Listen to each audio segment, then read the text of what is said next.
Well, my buckets run seems to have done fairly well, which is good, because I like having excuses to play the games I love after I've completed them. But we can't get to the DLC with him just yet, you know? Gotta let the sequel build up some hype. So, if we've done one substance addicted bullet slinger, how about we do one more? Fear and Hunger is what I'd like to call the spiritual successor to Lisa. Even if it doesn't boast the same number of party members as the former, it makes up for it by making the combat more of a learning experience and giving the player many options to solve their problems. In 2022, the sequel, Fear and Hunger Termina, was released, granting us 8 playable characters with a total of 14 arriving somewhere down the line. Like any game, every party member has its ups and downs, whether being unable to use two-handed weapons, weak legs forcing them to use a wheelchair, or, in the case of today's video, having a dependence on opioids. Can you beat Fallout New Vegas with the Solitary Soul? Or can you beat Fallout New Vegas as Levi? Levi is one of the 14 unwilling contestants in the Festival of Termina, an event hosted by Rare, the trickster moon god, that takes place over the course of 3 days in the town of Prehevel. It's a battle royale where the contestants not only have to fight amongst themselves to be the last one standing, they also have to deal with the crazed or mutated townsfolk, actual gods, and the occupying forces of the Bremen Empire. Levi, owner of the Solitary Soul, was an orphan who got drafted into the military at just 13, where he experienced the horrors of war at an early age. One such event was when he and his squad of fellow child soldiers were sent on a suicide mission where he was the only one left alive. Because of such a traumatic event, he began to take heroin to ease his mind, which, mixed with everything beforehand, made him realise it was probably a great idea to desert the military. He had nowhere else to go, so he headed back to Prehevel, and that takes us to the beginning of Fear and Hunger 2, Termina. Sorry if you didn't sign up for the recap, but some context goes a long way. So, what are the run stipulations? For weapons, I can only use the varmint rifle, the hunting rifle, and their variants, with the unique weapon Paciencia being my main weapon when I can get it. For armor, I'm allowed to wear any headgear, but I can only wear any variant of the mechanic jumpsuit, or at least any jumpsuit. I will also add the rule of trying to have an addiction to Med-X at all times.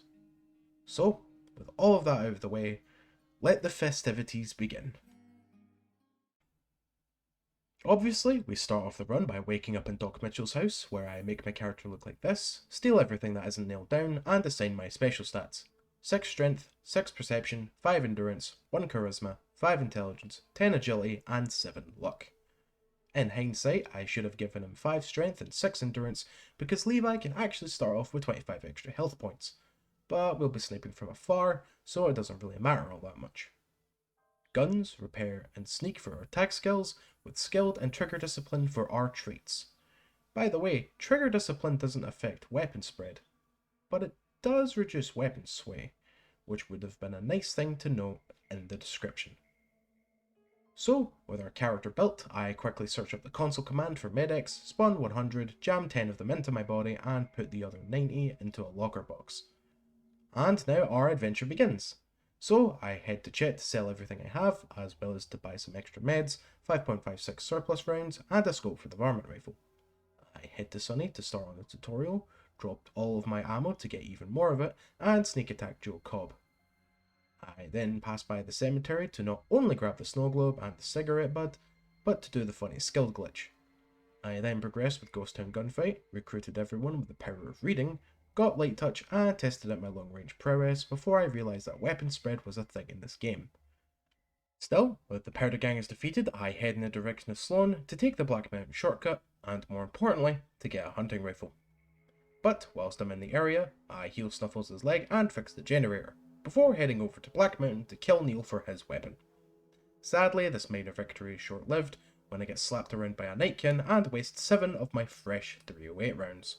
But, with an upgrade acquired, I slip through the shortcut, pass by the Ripcon facility, and head to Camp McCarran to steal everything that wasn't nailed down, as well as to sell to Contreras and make a promise to Private Morales. I then head in the direction of Freeside to trade with the Gunrunners, shoot Dixon in the face, and trade with the followers to get more Med-X as well as another snow globe. Sadly, we don't have enough cabs to pass into the strip, and even less to buy Paciencia, I mean, I have 7 luck. The Atomic Wrangler is right there. So let's see how that goes. 2,000 years later. Okay, I'm gonna scrap that until we get at least 1 more point in luck. So, in the meantime, I hope the Van Graffs don't mind if I sample some of their firearms. Although this does make me feel a little guilty. So maybe I should offer my services to protect their store. I'm sure nothing bad can happen.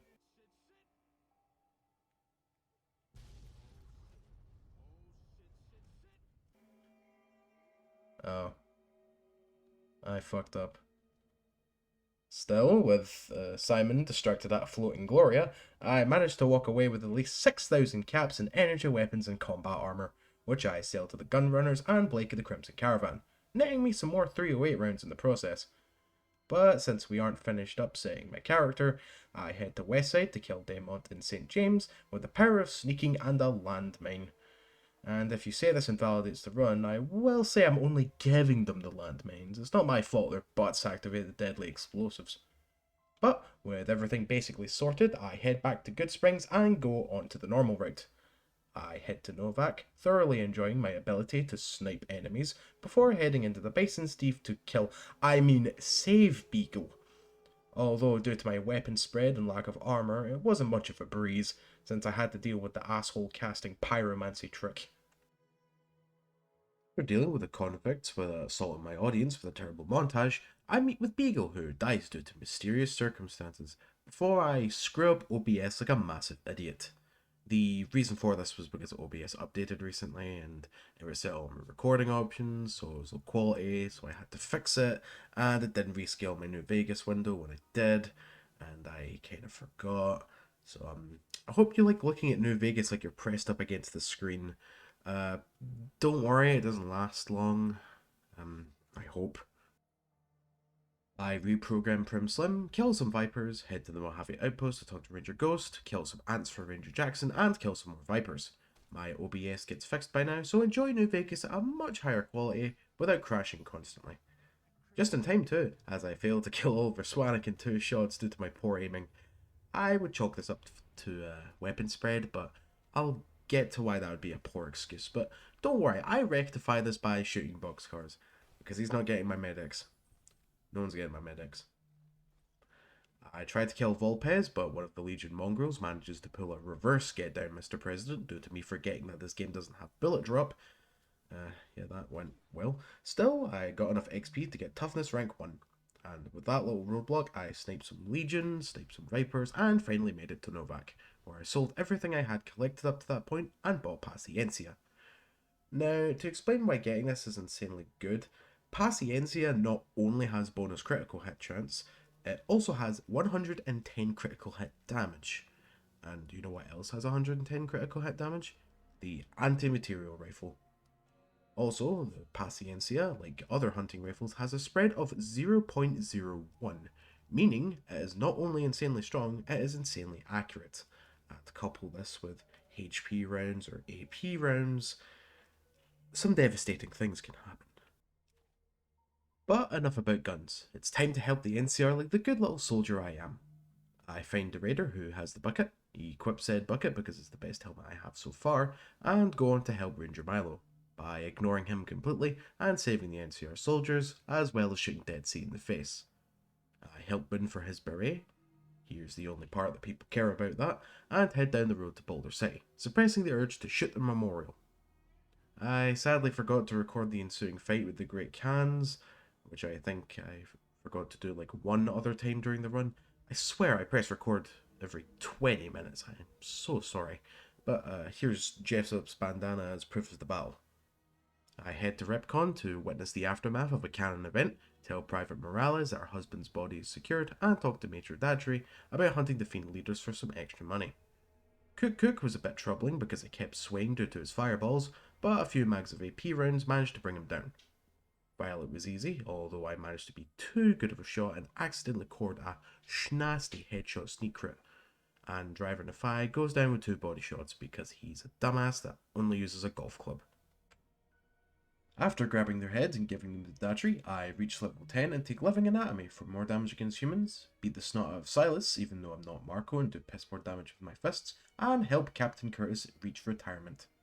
With the monorail not destroyed, I accidentally step too close to the door, anger the guards, and reach Vegas with 2 HP left to spare. Although, since I'm now here...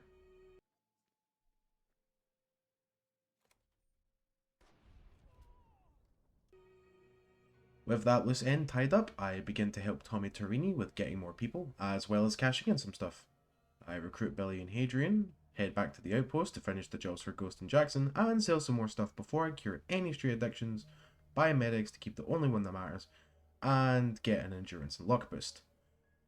But now with 8 luck, you know what that means. So much later that the old narrator got tired of waiting and they had to hire a new one. Okay, I cleared the Gamora and Atomic Wrangler because those are the only 2 I can be bothered with, and continued on with Talent Pool. Not before the Legion decided to send a goon squad after me, who I swiftly turned into Raspberry Jam. I recruited the Drifter and Bruce Isaac before returning to Tommy for my reward. And with this reward, I went to Gamora. I want you to take a wild guess what happened here, just a absolute shot in the dark. Yeah, you're correct, I did in fact kill everyone there. But after doing the standard New Vegas Challenge Massacre, I think it's about time I continue on with the plot. So I get as much metal as can be stuffed into my body, deliver the platinum chip to Mr. House, kill him, and massacre the king so I don't have to do GI Blues. The next 20 minutes of footage is sadly lost because I forgot to hit record again. But I walked to the Boomers using 3 pieces of turbo, talked to Pete about their history, helped Argyle with their patience, and helped Boyle with the solar panels before heading to get the bomber. I did run into a Legion hit squad, which I'll play for you now.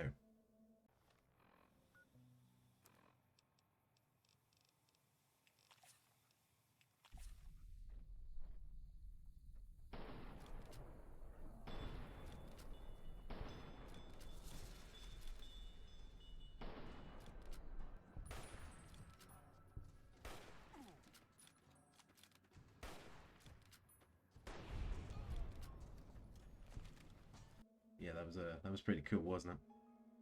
But with the bomber raised, I head back to Ambassador Crocker, complete the Boomers and the King's objectives before I head to Hoover Dam with the mission of killing the cans.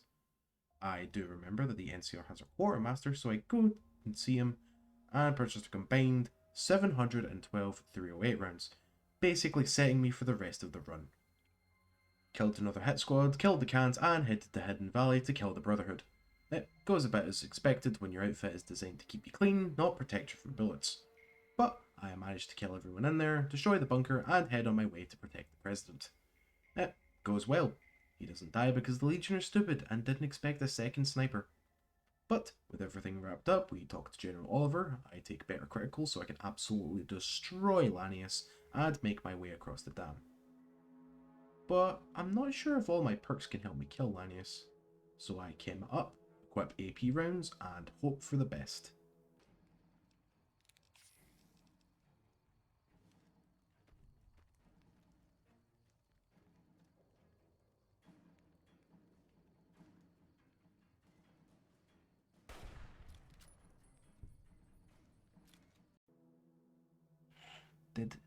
Did he just die in one shot?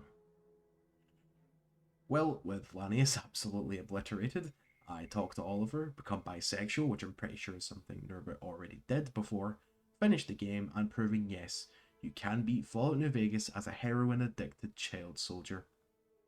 I mean, you can beat New Vegas as Levi. As expected from a mile away, Paciencia did most of the heavy lifting as soon as I got it. And if you haven't tried it before, I'd seriously recommend it. Honestly, I think this is the first time I've ever made the stereotypical sneak sniper build which is expected in New Vegas. But I absolutely see the appeal. If you enjoy this video, feel free to leave a like or a comment to suggest the next run. If I don't release another video soon, I wish you all a great October and Halloween. My name is Buck Taylor, and remember to stay joyful.